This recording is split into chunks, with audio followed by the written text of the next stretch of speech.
The hospital ward fell silent except for the steady drip of water from a broken pipe somewhere in the East Wing. Emma stood by the window watching American trucks roll through the shattered streets of what had once been her hometown. 3 years of war had turned the buildings into hollow shells and the people into shadows of who they used to be. She pressed her palm against the cold glass, feeling the vibration of heavy machinery moving past. Behind her, the other nurses moved quietly between the beds, tending to soldiers who no longer wore uniforms because there were no armies left to claim them. The war was over, but the ending felt nothing like victory. It felt like standing in ruins trying to remember what walls used to look like when they were whole. Greta appeared beside her carrying a tray of bandages that should have been replaced weeks ago. They've been washing and reusing the same supplies until the fabric wore thin as paper. Her face was drawn and pale the way everyone looked now after months of rationing and fear. "Emma," she whispered, "do you think they'll let us stay?" Emma didn't answer right away because she didn't know. The Americans had taken control of the city 2 weeks earlier, and no one was certain what came next. Some of the older nurses whispered about trials and punishments. Others spoke of rebuilding and forgiveness. Emma had stopped trying to predict the future. She had learned that survival meant focusing on the moment directly in front of you and nothing more. The sound of boots echoed in the hallway, and both nurses turned instinctively toward the door. A group of American soldiers appeared, led by a young officer who looked barely old enough to shave. He carried a clipboard, and his expression was carefully neutral, neither hostile nor friendly. Emma straightened her posture, though exhaustion pulled at every muscle in her body. The officer stopped at the center of the room and glanced around, taking in the rows of wounded men and the nurses who had not slept properly in days. His eyes lingered on the cracked walls and the missing window panes covered with torn sheets.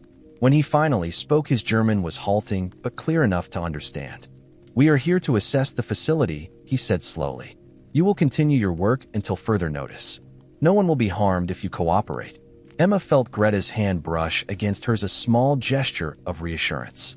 The other nurses stood frozen, waiting for something worse to follow, but the officer simply nodded to his men, and they began walking through the ward, examining supplies, checking the patients, and making notes on their clipboards. Emma watched them move through the room with a strange mix of efficiency and restraint. They didn't shout or threaten. They didn't overturn beds or demand answers with violence. They simply observed and recorded as if they were inspectors rather than conquerors. One of the soldiers, a tall man with red hair and freckles across his nose, stopped beside a bed where an elderly German man lay unconscious. The soldier leaned down to check the man's pulse, his movements careful and practiced.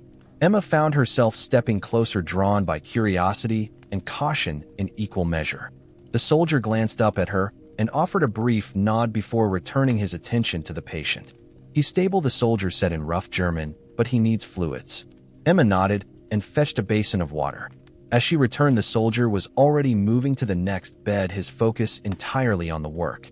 It struck her as strange that the man who might have been shooting at her countrymen weeks ago was now checking their vitals with the same care she would. Hours passed in this uncomfortable rhythm. The American soldiers completed their inspection and left without incident, but their presence changed something in the air. The nurses whispered among themselves late into the night, debating what the visit meant. Some believed it was a sign of mercy. Others feared it was the calm before something darker. Emma lay awake on her narrow cot, staring at the ceiling and trying to quiet the noise in her mind. She thought about the stories they had been told during the war. Stories about the Americans and what they would do if they ever won. Stories designed to make surrender unthinkable. But the men who walked through the war today had not matched those stories. They had been tired and wary and strangely human. The next morning, Emma woke to find the hospital busier than it had been in weeks. More American soldiers arrived, but this time they brought supplies. Crates of bandages, medicine, canned food, and blankets were unloaded into the storage rooms. The nurses stared in disbelief as the soldiers stacked the boxes neatly and left without asking for anything in return. Greta opened one of the crates and pulled out a roll of clean white gauze. She held it up to the light as if it might disappear. "Emma, this is real," she whispered. Emma touched the fabric and felt tears prick at the corners of her eyes. For months, they had been making impossible choices about who received care and who went without. Now suddenly there was enough. But the relief was tangled with confusion and guilt. Why were the Americans helping them? Why were they treating the hospital as if it mattered? Emma wanted to feel grateful, but gratitude felt dangerous. It meant accepting kindness from people she had been taught to see as enemies. It meant questioning everything she had believed about the war and her place in it. She kept these thoughts to herself as she worked through the day distributing supplies and tending to patients. The other nurses seemed equally unsettled, moving through their tasks with quiet efficiency and avoiding each other's eyes. Late that afternoon, the red-haired soldier returned. He carried a small bag slung over his shoulder and walked directly to the bed where the elderly man lay. Emma watched from across the room as the soldier checked the man's condition and made adjustments to his blankets. Then he reached into his bag and pulled out a photograph. He studied it for a long moment before setting it on the table beside the bed. Emma's curiosity won over her caution, and she approached. The soldier looked up and gave her that same brief nod. He gestured to the photograph. "My father," he said in halting German. "He looked like this man.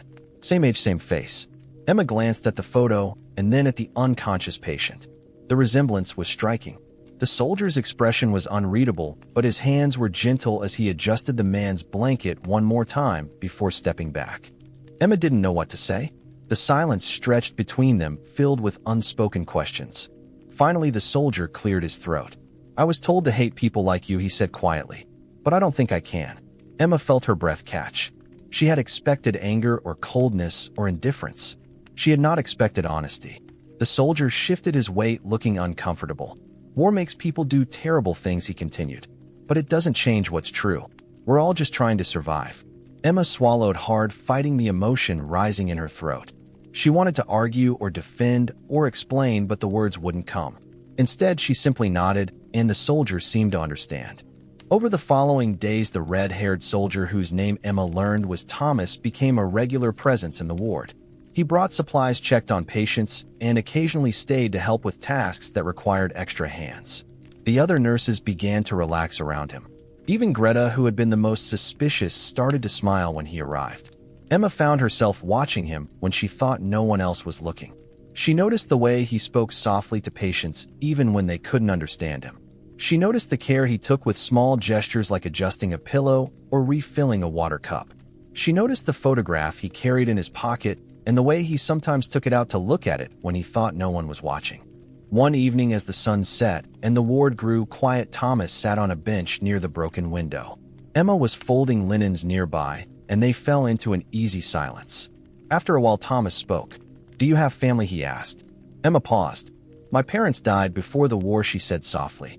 "I had a brother, but I don't know where he is now." Thomas nodded slowly. "I'm sorry." Emma set down the linen and looked at him. "Do you have family?" Thomas reached into his pocket and pulled out the photograph. He held it carefully, as if it might tear. "This was my wife," he said. Emma moved closer to see. The photograph showed a woman with dark hair and a bright smile, standing in front of a house with flowers in the yard. She looked happy and alive in a way that felt impossibly distant from the world they were living in now. Thomas stared at the photo, his jaw tightening. "She left me before I was deployed," he said quietly. "Divorce papers came while I was overseas." Emma didn't know what to say. She had expected him to speak of loss through death, not through choice. "I kept the photo anyway," Thomas continued. "I don't know why. Maybe because it reminds me that life used to be different, that people used to smile like that." Emma felt a pang of recognition. She understood that need to hold on to something from before, even if it hurt. They sat in silence for a while longer, the photograph resting between them like a bridge across an impossible distance. As the weeks passed, the hospital slowly transformed. The Americans continued to bring supplies and medical personnel to assist with the overflow of patients. The nurses who had been running on fumes began to sleep and eat properly again. The patients who had been slipping away started to stabilize and recover. Emma found herself caught between two worlds. The war had taught her to see enemies everywhere, but the men and women working beside her now didn't feel like enemies. They felt like people who had also survived something terrible and were trying to make sense of what came next. Thomas became a fixture in Emma's days. They worked side by side, often without speaking much, but the silence between them was no longer uncomfortable. It was the silence of shared exhaustion and tentative trust. One afternoon, while they were changing bandages on a young soldier who had lost his leg, Thomas asked Emma a question that caught her off guard. "Do you think people can be forgiven for the things they did during war?" Emma stopped what she was doing. She thought about the choices she had made. the times she had looked away, the moments she had been too afraid to question orders. She thought about the propaganda she had believed and the hatred she had carried without fully understanding why. "I don't know," she said finally. "I think forgiveness is complicated." Thomas nodded. "I think about it all the time," he admitted. "I think about the men I killed and whether I had a choice. I think about the orders I followed and the ones I didn't. I think about what I could have done differently." Emma met his eyes. "We were told it was necessary," she said. "We were told we were protecting something important. But I don't know if I believe that anymore." Thomas's expression was somber. "I don't think I ever believed it," he said. "But I didn't know how to stop." The conversation stayed with Emma long after Thomas left that day. She found herself thinking about belief and how easily it could be shaped by fear. She thought about the nurses she worked with and the soldiers they cared for. She thought about the invisible lines that had been drawn between people and how fragile those lines turned out to be. She thought about Thomas and the photograph he carried and the woman who had walked away from him. She wondered what it meant to hold on to something that was already gone and whether doing so was an act of love or an act of denial. Winter came early that year, bringing cold winds and frost that turned the broken windows into sheets of ice. The hospital struggled to stay warm, but the Americans provided coal and extra blankets. Thomas continued to visit, though his duties were pulling him elsewhere more often. One afternoon, he arrived looking more tired than usual. He sat down heavily on the bench by the window and rubbed his face with both hands. Emma brought him a cup of weak tea and sat beside him. "You look exhausted," she said. Thomas accepted the tea gratefully. "We're being reassigned soon," he said. "Most of us are leaving in a few days." Emma felt her stomach drop, though she wasn't sure why. The news shouldn't have mattered. Thomas was a soldier from an occupying force. His leaving should have been a relief. But instead she felt something close to loss. "Where will you go?" she asked. Thomas shrugged. "Wherever they send us. Maybe home eventually." He looked at the photograph in his hand again. "I don't even know what home means anymore." Emma understood. She had lived in this city her entire life, but it no longer felt like home. The streets were unrecognizable. The people were different. Even the air seemed to carry a weight that hadn't been there before. "Maybe home isn't a place," she said softly. "Maybe it's just a feeling you're trying to remember." Thomas looked at her, and for a moment something passed between them. An understanding that didn't need words. The day before Thomas was scheduled to leave, Emma found him in the storage room, organizing supplies. He was alone, and the small space felt even smaller with both of them in it. Emma hesitated in the doorway, unsure of what she wanted to say. Thomas looked up and gave her a tired smile. "Come to say goodbye?" he asked. Emma stepped inside. "I wanted to thank you," she said, "for everything you did here, for treating us like people." Thomas set down the box he was holding. "You don't have to thank me for that," he said. Emma shook her head. "Yes, I do. You didn't have to be kind. You could have been cruel. A lot of people would have been." Thomas was quiet for a moment. "I was taught to see you as the enemy," he said. "But when I got here, all I saw were people trying to survive, just like me." Emma felt tears welling up, and she blinked them back. Thomas reached into his pocket and pulled out the photograph of his ex-wife. He stared at it for a long time and then held it out to Emma. "I want you to have this," he said. Emma stared at him in confusion. "Why would you give this to me?" Thomas's voice was steady, but there was emotion beneath it. "Because I need to let it go. I've been carrying this around like it could bring back something that's already gone. But it can't. And I think maybe holding on to it is stopping me from moving forward." Emma took the photograph carefully. She looked at the woman's face and felt the weight of what Thomas was offering. "This isn't just a photo," she said quietly. "It's a part of your life." Thomas nodded. "That's why I'm giving it to you. Because you understand what it means to lose something and keep going anyway." Emma didn't know what to say. She looked at Thomas and saw someone who had walked through the same kind of darkness she had. Someone who had questioned and doubted and tried to find meaning in a world that offered none. She tucked the photograph into her pocket. "I'll keep it safe," she promised. Thomas smiled, a real smile that reached his eyes. "Thank you." They stood there for a moment longer, neither of them ready to say goodbye. Finally, Thomas picked up his bag and slung it over his shoulder. "Take care of yourself, Emma." Emma nodded, though her throat was too tight to speak. Thomas walked toward the door and paused. "Maybe one day we'll live in a world where people don't have to survive each other." Emma watched him leave and whispered, "I hope so." The days after Thomas's departure felt strangely empty. Emma continued her work, but something had shifted. She found herself thinking about the photograph tucked in her pocket and what it represented. She thought about the conversation they had shared and the way Thomas had looked at her with an honesty that was almost painful. She thought about the lessons the war had tried to teach her and the ones she had learned in spite of it. She realized that kindness was not weakness. That questioning was not betrayal. That seeing the humanity in others, even when they were supposed to be enemies, was not naive. It was necessary. Weeks turned into months, and the hospital continued to rebuild. The American presence became less visible as control shifted back to local authorities. Emma and the other nurses adapted to the new normal, though nothing felt truly normal anymore. Greta asked her once why she kept the photograph of a stranger's ex-wife. Emma didn't have a good answer. She just knew that it mattered. It was a reminder that people carried pain and hope in equal measure, that the past didn't have to define the future, that letting go was sometimes the bravest thing a person could do.